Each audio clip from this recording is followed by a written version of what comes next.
ଚିତା ତ ଦେଖିଲେ ଆପଣମାନେ ତ ଆଉ ଗୋଟେ ଜିନିଷ ଏବେ ଦେଖେଇବି। ହ୍ୟାଲୋ ଫ୍ରେଣ୍ଡସ୍, ଜୟ ଜଗନ୍ନାଥ। ଏବେ ହେଉଛି ସମୟ ରାତି 10ଟା ବାଜିଛି। ତ ଏବେ ସବୁ ମୁଁ କାଲି ମାଣବସା ପାଇଁ ସବୁ କାମ ସରିଯାଇଛି। ପୁଚୁ ବି ଶୋଇପଡ଼ିଲାଣି, ଚିତା ଫିତା ସବୁ ପଡ଼ି ସାରିଲାଣି, ସବୁ ରେଡ଼ି। ଖାଲି ଅପେକ୍ଷା ଗୁରୁବାରକୁ ମାଣ ବସିବ। ତ ଚିତା କେମିତି ମୁଁ ପକେଇଛି ଦେଖାଉଛି। ହେଉଛି ଆମ ଦାଣ୍ଡ ପାହାଚ ଉପରକୁ ଯିବାକୁ।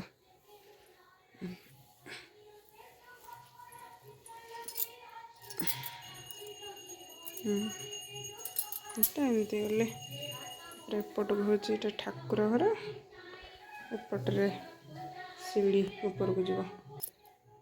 ଏଇଠି ଏପଟରେ ବାଁ ପଟେ ଚଉରାକୁ ଏଇଟା ଲେଖା ହେଇଛି। ଏଇଟା ହେଉଛି ଆଉ ଗୋଟେ ପଟ ଆମର ପାହାଚ ଉପରକୁ ଯିବ।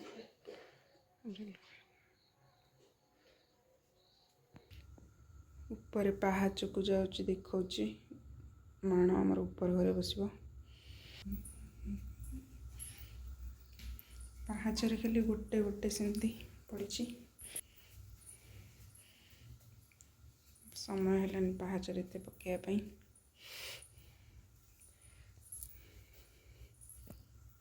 ଏପଟେ ଯିବ ମାଣ ଯେଉଁଠି ବସିବ।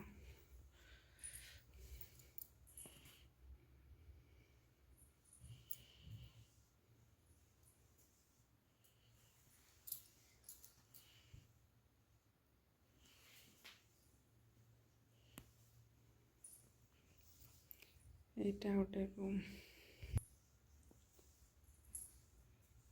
এইটা ହେଉଛି ଏଇ ଘରେ ବସିବ ମାଣ।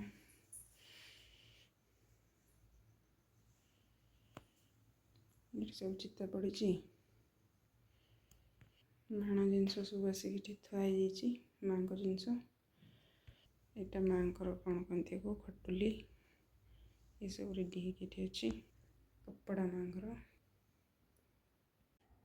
ଚିତା ତ ଦେଖିଲେ ଆପଣମାନେ। ଆଉ ଗୋଟେ ଜିନିଷ ମୁଁ ଦେଖେଇବି ଏବେ, କେମିତି ହେଇଛି କହିବେ।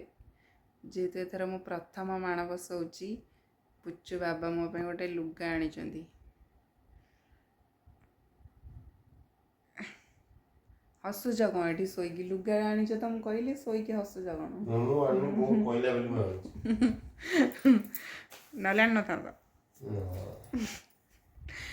ଆଣ କି ନ ଆଣ, ଆଣି ତ ସାରିଲଣି ମାନେ ମୁଁ ପିନ୍ଧିବି କାଲି। ଦେଖିବେ ଲୁଗାଟା କେମିତି ହେଇଛି। ଏଇଟା ହେଉଛି ତା କ୍ୟାଟଲଗ୍। ଶାଢ଼ୀ ଦେଖାଅ। ଏଇଟା ଶାଢ଼ୀ, ଧଳା ନାଲି ଶାଢ଼ୀ ଗୁରୁବାରରେ ପିନ୍ଧନ୍ତି, ସେଥିପାଇଁ ଧଳା ନାଲି ଶାଢ଼ୀ ଆଣିଛନ୍ତି।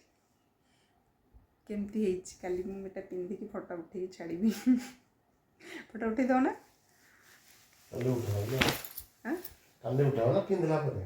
ତମେ କେବେ ମୋ ଫଟୋ ଉଠାଅ?